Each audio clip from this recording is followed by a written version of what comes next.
She said I'm director of clinical with 13.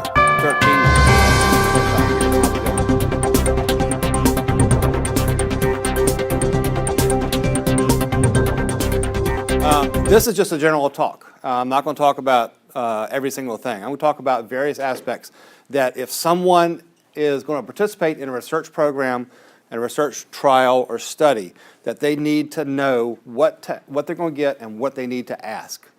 This is just generalities, but it's very specific. Much of this I took from an NIH website because it's a very good outline of clinical research and clinical trials. And so I will show you that in a moment. Which way goes forward? Let's see. That doesn't do it. That's a winner. All right. So clinical research is medical research that involves people. You're using medical knowledge to try to advance the science of what we know. Investigations discover better ways to treat, prevent, diagnose, and understand human disease. These could include new drugs, new procedures, a new use of existing treatment, because many drugs are only authorized for certain specific treatments. There's a lot of drugs that are used so-called off-label, and so sometimes they'll do studies to really make that an FDA-approved use of a medication. Prevention trials, screening and diagnostic trials. There's also natural history studies where they're not doing an intervention, but they're just observing the course of a particular disorder to make sure they understand all the variations that can occur. Because as we learn more about certain disorders, we learn there's a lot more variation than we first thought. A protocol. A protocol is the specific outline of what's going to happen. It's carefully designed to answer specific research questions and safeguard the health of all participants. When you do a study, hopefully there'll be fewer variations than you would expect in real life. So you try to control for a lot of the aspects of that person and try to keep the focus on the things that might be specific. Anyway, there's have eligibility, who can participate, and they try to keep that narrow so that it keeps it focused on what they're trying to study. You have details in the protocol about tests, procedures, medications, and schedule, the study length, and the info they want to get out of that. The principal investigator is the person who is in charge. They're the leader of that study. And it's important to know who the PI is. You'll hear that term PI often, and that's the principal investigator. There's a whole team. There's a bunch of different associates. They could be nurses. They could be non-nursing individuals. They could be genetic counselors. There could be a lot of people who are involved in clinical research that are the part of the team, but they're not the actual principal investigator. Principal investigator leads the team. The sponsor is who is providing funding for this. Whether it's the NIH, other specific medical institutions, voluntary groups, pharmaceutical industry, a lot of different people can sponsor the research. And you need to know who the sponsor is, and that might give you some idea what the focus is. There's an IRB, Institution Review Board, and the IRB reviews the trials. Most trials in the U.S. are reviewed, approved, and regularly monitored by their local IRB. Sometimes there are national IRBs that are used for certain groups. Our Levine Cancer Institute uses a national IRB program, not the one at CMC. But there is one at CMC, for example. Most medical institutions have an institutional review board, and they can be very rigorous sometimes in how they look at this. Their goal is to ensure the risks are minimal and that the study is worthwhile, and that the potential benefits and potential risks make it worthwhile. Another purpose is to ensure that the trials are ethical and that the patient's rights and participants' rights are protected. That's extremely important. That's one of the big points of the IRB. There's an independent committee. They're made up of physicians, non-MD researchers, statisticians, community members. There's always community members on the IRB. So it's not just the people who work in that institution. They review, again, they also look at the informed consent process, and they're very rigorous about that, about how you write your informed consent. So they review that and they approve that. Any changes to the consent form have to be approved by the IRB. Informed consent is a very important part of this whole process. This is how you provide the potential participants key facts about a trial before they decide to participate. This outlines the details of the study. It gives you a general outline of the protocol, what they're trying to do. It talks about the purpose, how long the study will go, any required procedures, medications, activities that the participant has to do, who to contact for further information. All that is in the informed consent, and you have access to all that. This is written in a language, it's supposed to be written in a language for the participants. And so they were really naked down, away from the doctor language, down to the participant language. This explains all the known risks and all the known potential benefits, and you are free to withdraw at any time. It says so in the consent form. And so as a participant, everyone needs to understand that. We talk about phases of clinical trials, especially drug trials. This is where it's most common with drug trials. Some trials are conducted in phases, and phase 1 trials are really looking at safety and side effects, and they're very small groups. There might be, it says 10 to 75, it could be 8, it depends on what the disorder is and what they're trying to look at. And they're mainly looking at, is this a safe drug, and what are the side effects we need to worry about first. Phase 2 is a bigger group. They're going more now toward effectiveness. They're looking at effectiveness here. They're looking at effectiveness in the second phase. And so this is a bigger group, and you want to do more safety evaluations in that process. Phase 3 trials are big groups, and they're really primarily looking at effectiveness, usefulness. Does the drug or treatment do what they think it will do? And this compares standard treatment to or an equivalent treatment to the study treatment. And so you're comparing what is the gold standard for that condition, and is this treatment better than that, or same, or different? How? And they will monitor side effects at that point. There's also a phase 4, which is, this is required. Phase 1, 2, and 3 are required for FDA approval. Once a drug is approved by the FDA, it's approved for a very specific type of intervention. And there's phase 4 is where they continue monitoring side effects, monitoring the use through that time, and they may make changes to their FDA approval based on that. Some drugs have been withdrawn after they've been approved, or the focus has been narrowed because side effects came out that they didn't know about during the phase 3 studies. Other concepts that participants need to know. Clinical trials for new drug or treatment. There's placebo effect, placebo treatment.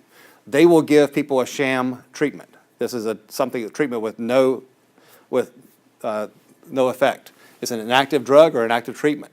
So if you're in a drug trial, you may get a drug that looks just like the study drug, but you can't tell them apart, but it may not have any drug in it. This is compare the treatment effectiveness to the absence of any drug. And this is very important. Participants are informed they may get placebo, but they will not, supposedly not know whether they have the placebo or the active drug. And sometimes they'll do things like randomization. And so when you participate in a study, you will get randomized whether you get the treatment drug or the non-treatment. Assigned participates to one of 2 or more treatment protocols. The participants, and usually the research team, are not aware who gets the drug treatment, who gets the study, and who does not. They can do drugs, they can do, and say some type of intervention in a cath lab where they will even go to the point of doing a pretend cath on somebody but not do the procedure that they're supposed to do, and the person doesn't know one way or the other. This avoids bias in both participants and the investigators. The participants want to see a positive effect. The investigators want to see a positive effect. And so even with placebos, people think, oh, I'm feeling much better, but they really are just getting placebo. So this is to sort out that and sort out what's the perceived effect and what's the real effect. Results can then be reviewed at various time points. They can end the study if either the treatment is superior or there's side effects that they have to stop. So different phases will give you different points, and they'll review this on a regular basis. Now, there's also something called single-blind studies and double-blind studies. You may have heard of this. Single-blind, this is when the investigation is to ensure, and sometimes investigators and participants are not biased. We talked about that before. It's more scientifically accurate if no one knows, or at least the participant doesn't know whether they're getting the treatment or not the treatment. All right, so single-blind studies are where the participants don't know if they're in treatment arm or in the non-treatment arm of the study. The investigators are aware of who's getting the study drug and who's not. Now, double-blind studies are where the participants and the investigators don't know who's getting study drug and who's not getting study drug. And usually only the pharmacist knows who's dispensing these.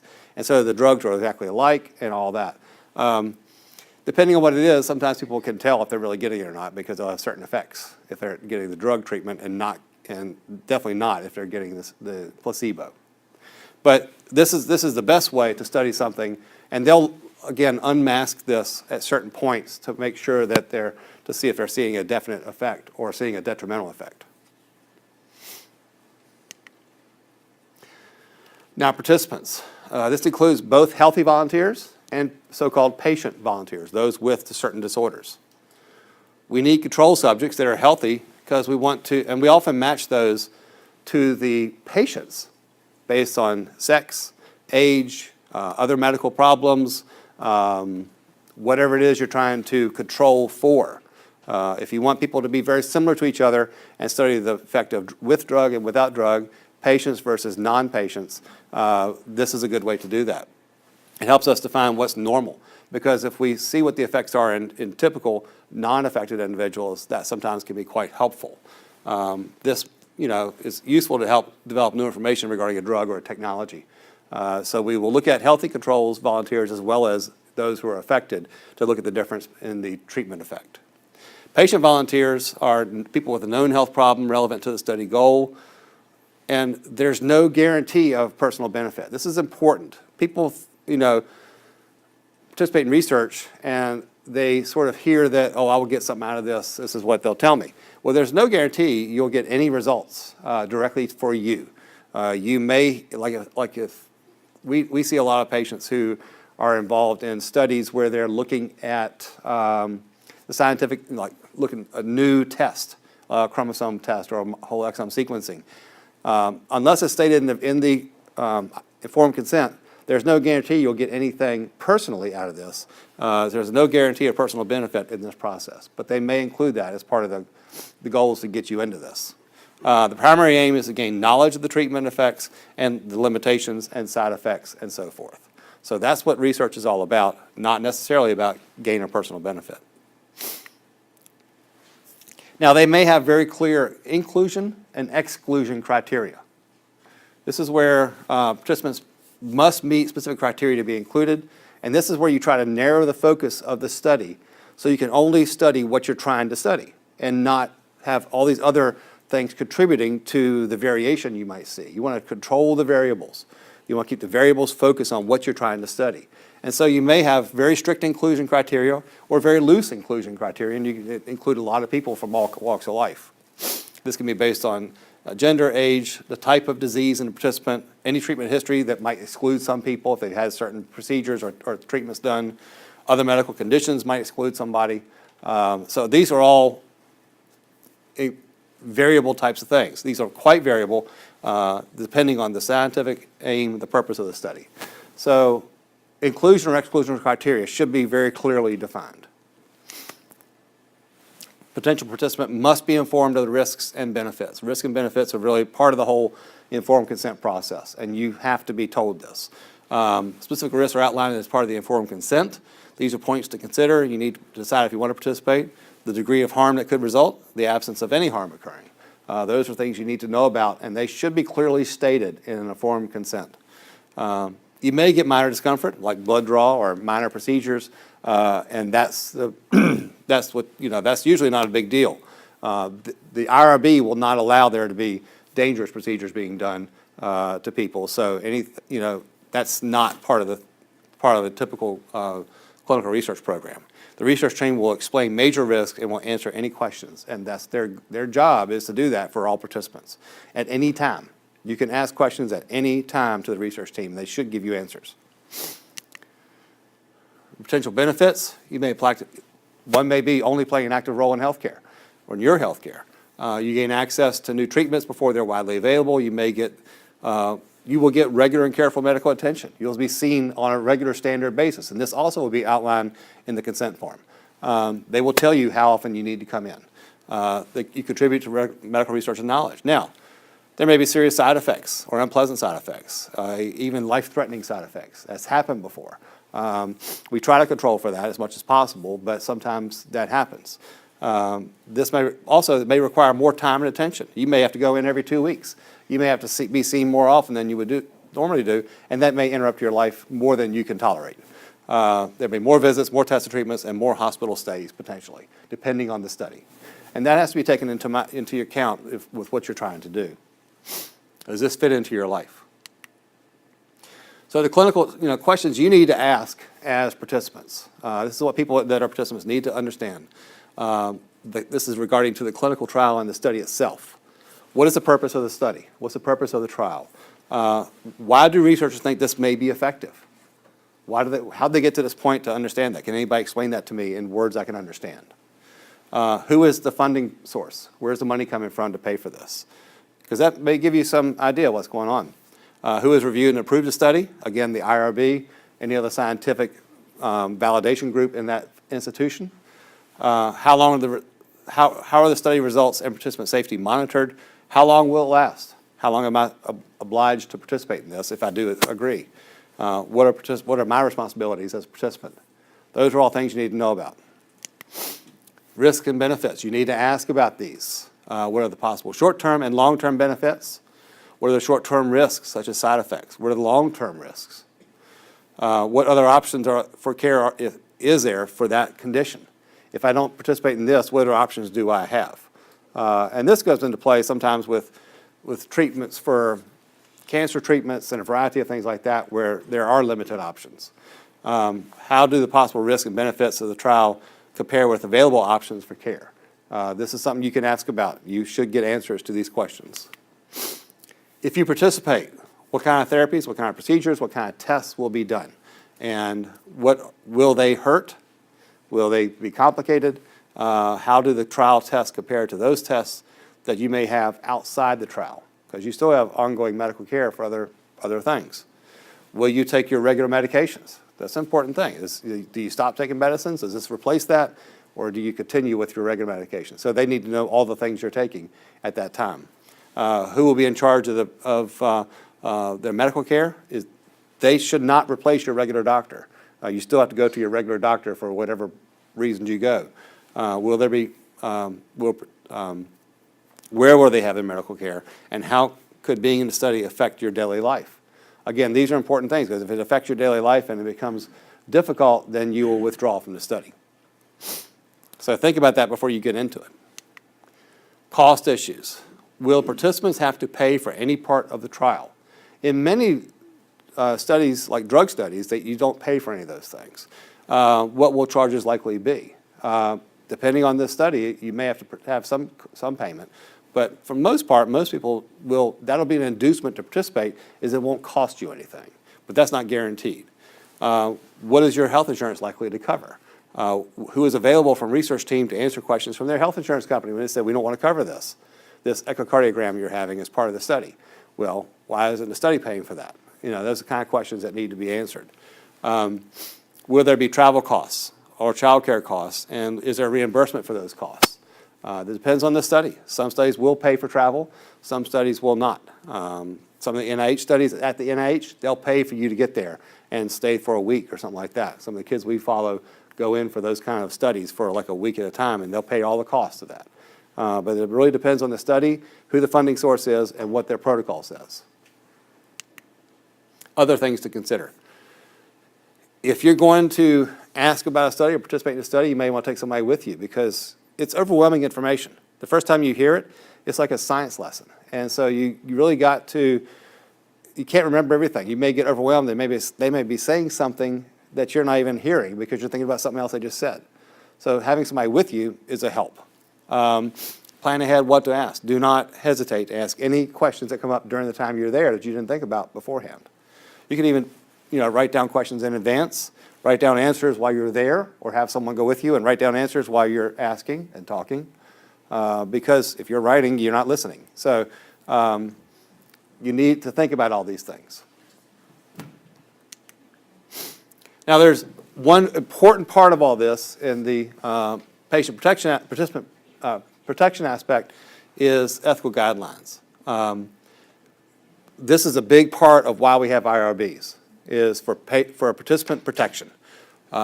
while placing some at risk for the good of all patients, clinical research has the potential to exploit volunteers. And that's something that the IRB is there for, to prevent that from happening. Ethical guidelines are intended to protect the volunteers and protect the integrity of the science. We don't want somebody cheating on their science and making statements that are not true. They're not part of their science. So these ethical guidelines are intended to help with that. The IRB review is independent. It is an independent group that is not owned or run by the sponsoring or funding organization. So it's ensure the risks are minimal and worth the benefits, and there's regular monitoring by the IRB. That's also for participant protection. And informed consent process, there are key facts and details explained, and they explain the risks and the benefits. And again, that's for participant protection.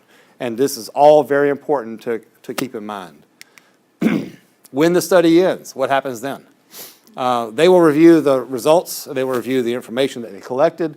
They will decide if further research is needed, decide on publication. They'll do publication, and they will often, peer-reviewed scientific journals means that somebody outside the study is reviewing this study, this article, to see if it's worth publishing and if it makes sense and if it's contributing to science or not.